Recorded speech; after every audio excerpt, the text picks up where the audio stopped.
Hi friends, మీకోసం మళ్ళీ mutton కర్రీతో వచ్చేసాను. సూపర్గా ఉంటుంది, ట్రై చేయండి.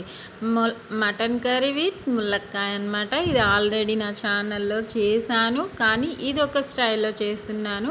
ఎన్నిసార్లు అయినా చేసుకోవచ్చు, కాకపోతే స్టైల్స్ మార్చి మార్చి చేసుకుంటే కర్రీలు సూపర్గా ఉంటాయి. ట్రై చేయండి. నా కర్రీ నచ్చితే లైక్ చేయండి, షేర్ చేయండి, కామెంట్ పెట్టండి, సబ్స్క్రైబ్ చేసుకోండి. చూడండి, ఇప్పుడు ములక్కాయలు ఒక 2 తీసుకున్నాను. పెద్దవి తీసుకొని చిన్న చిన్న పీసెస్ చేసుకున్నాను. పచ్చిమిర్చి, టొమాటో నేను చూపించిన క్వాంటిటీ తీసుకొని కడిగి నీట్గా చిన్న చిన్న పీసెస్ చేసి పక్కన పెట్టేసుకొని, ఇంకా కర్రీ కోసం స్టవ్ మీద డేక్షా పెట్టుకొని స్టవ్ వెలిగించేసుకొని ఆయిల్ ఒక 4 స్పూన్స్ అంత వేసేసుకుంటున్నాను. 1/2 కేజీ మటన్ అనమాట, సరిపోతుంది 4 స్పూన్స్ అంత ఆయిల్. 1 కేజీకి అయితే ఇంకాస్త ఎక్కువ పడుతుంది. ఇంకా ముందుగా కట్ చేసి పెట్టుకున్న ఉల్లిపాయలను వేసుకుందాము. ఉల్లిపాయలు వేసేసుకొని కలర్ మారేంతసేపు ఫ్రై చేసుకుందాము. దాంట్లోనే ఇప్పుడు ఒక 1 స్పూన్ అంత జీలకర్ర వేసుకుంటున్నాను. హై ఫ్లేమ్లోనే పెట్టుకోండి. ఫ్లేమ్ అయితే జీలకర్ర ఒక 1 స్పూన్ వేసుకొని బాగా కలర్ మారేంతసేపు దగ్గరే ఉండి హై ఫ్లేమ్లో 5 మినిట్స్ ఫ్రై చేసేసుకొని అవి ఫ్రై అవుతూ ఉండగా కరివేపాకు 2 రెమ్మలు వేసుకుందాము. కర్రీస్లో కరివేపాకు ఫ్లేవరు సూపర్ ఉంటుంది కదా. మనం పక్కకు తీసి పెట్టిన దాని ఫ్లేవర్ని, దాని మంచి హెల్తీ గుణాన్ని వదిలేది కదా. అందుకే మనం కర్రీస్లో వేస్తూ ఉంటాము, తీసేస్తూ ఉంటాము. తినేవాళ్ళు కూడా ఉంటారనుకోండి, తింటే చాలా మంచిదండి. ట్రై చేయండి. ఇంకా ముందుగా కట్ చేసి పెట్టుకున్న టొమాటోస్ని కూడా వేసేసుకుంటున్నాను. ఉల్లిపాయలు ఫ్రై అయిపోయాయి. టొమాటోస్ని కూడా వేసాక లో ఫ్లేమ్లోకి మార్చుకొని మూత పెట్టి 10 మినిట్స్ మగ్గించుకోండి. ఈజీగానే మగ్గిపోతాయి. మూత పెడితే మగ్గుతాయి అన్నమాట కర్రీలు ఏవైనా సరే, వెజిటేబుల్స్. ఇంకా మూత తీసి చూద్దాము. ఇదిగోండి, 10 మినిట్స్కి ఇలా ఉంది టొమాటో టెక్స్చరు.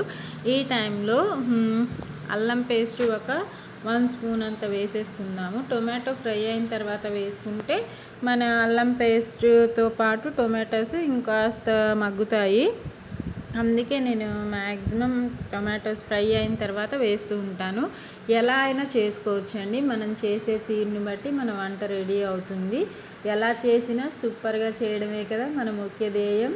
మీరు ట్రై చేస్తూ ఉండండి వంటలు, వార్పులు కొత్తగా మీకు నచ్చిన విధంగా.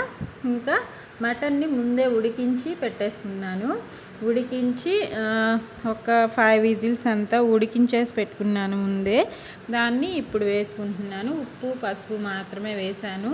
1/2 స్పూన్ పసుపు, ఒక 1/2 స్పూన్ అంత ఉప్పు వేసాను. ఎక్కువగా వేయలేదు. వేసుకొని చక్కగా ఉడికించి పెట్టుకున్నాను. దాంట్లో వేసింది ఇప్పుడు కర్రీకి సరిపోదు కాబట్టి మళ్ళీ ఇంకొక 1/2 స్పూన్ పసుపు, 1/2 స్పూన్ ఉప్పు వేసేసుకొని చక్కగా మిక్స్ చేసేసుకొని మూత పెట్టి మగ్గించుకుందాము. మగ్గించుకున్న తర్వాత ములక్కాయలు ఎప్పుడు వేయాలో చెప్తాను. ఒక 10 to 15 మినిట్స్ మగ్గించుకోండి. వాటర్ ఇప్పుడే వేయొద్దండి. ఈ కర్రీకి మసాలా ఉప్పు, పసుపు పట్టాలి కదా. ఈ కర్రీకి మసాలాస్ కూడా ఎక్కువగా ఏం వేయలేదు నేనైతే. ఇంకా ఏం వేసానో క్లియర్గా చూపిస్తూ చెప్తాను, మీరు ఫాలో అయిపోండి. నచ్చితే లైక్ చేయండి. ఇంకా చూడండి, ఇలా మగ్గిన తర్వాత 15 మినిట్స్ ములక్కాయలు వేసుకుంటున్నాను. ములక్కాయలు లేతగా ఉన్నాయి కాబట్టి ఈ టైంలో వేసుకోవాలి, లేకపోతే చిదిరిపోయి విడివిడిగా అయిపోతుంది ములక్కాయ కర్రీలో. అప్పుడు మనకంత తిన్నట్టు అనిపించదు. అందుకని ఈ టైంలో వేసుకుంటే చక్కగా మగ్గుతుంది. ఈ ములక్కాయలు వేసాక కూడా వాటర్ వేయొద్దు. మూత పెట్టి ఇంకాస్త సేపు ఒక 5 to 7 మినిట్స్ మగ్గించుకోండి, రెడీ అయిపోతుంది. ఇంకా 7 మినిట్స్కి చూడండి టెక్స్చరు ఆయిల్ పైకి తేలుతూ. ఈ టైంలో మనం కారం వేసేసుకోవాలి. కారం ఒక 2 స్పూన్స్. నేను కారం ఎప్పుడైనా ముందే వేయను, ఎందుకంటే మన వెజ్జీస్ కానీ మటన్ కానీ మగ్గడానికి టైం ఎక్కువ పడుతుంది ముందుగా వేస్తే.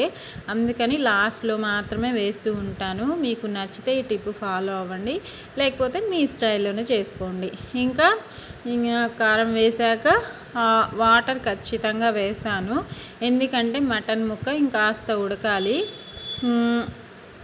వాటర్ ఒక 1 లోటా వాటర్ వేసేసుకున్నాను. వేసుకొని హై ఫ్లేమ్లోనే పెట్టేసుకుంటున్నాను. ఫ్లేమ్ అయితే చక్కగా ఇలా మిక్స్ చేసేసుకొని మూత పెట్టి హై ఫ్లేమ్లో పెట్టాను కాబట్టి 10 మినిట్స్లోనే కర్రీ దగ్గర పడిపోతుంది. సూపర్గా రెడీ అవుతుంది.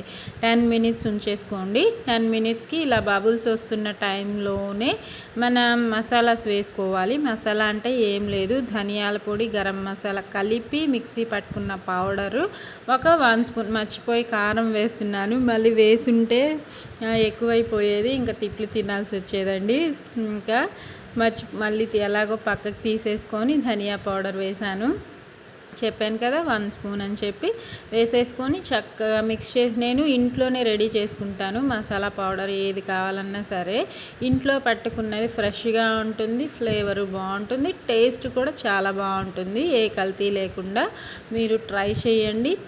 ట్రై చేశాక మీకు ఎలా వచ్చిందో కామెంట్లో పెట్టండి. మూత పెట్టి 5 మినిట్స్ వాటర్ అంతా దగ్గరికి వచ్చేస్తాయి. ఇది ధనియా పౌడరే కాబట్టి హైలోనే పెట్టుకోవచ్చు, ఇబ్బంది ఏం లేదు. ఇంకా దగ్గర పడిపోయింది వాటర్. ఈ వాటర్ ఉంటే సరిపోతుంది, ఎందుకంటే పిల్లలు తినగలగాలి కదా చారు. ఇవి ఎక్కువగా కాస్త బోన్స్ ఉన్నాయి కాబట్టి చారుగా ఉంటేనే బాగుంటుంది ఈ కర్రీ. ట్రై చేయండి.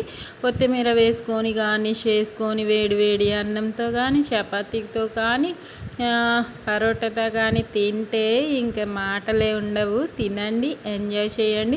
మీకు ఎలా వచ్చిందో కామెంట్లో పెట్టండి. నా వీడియో నచ్చితే లైక్ చేయండి, షేర్ చేయండి.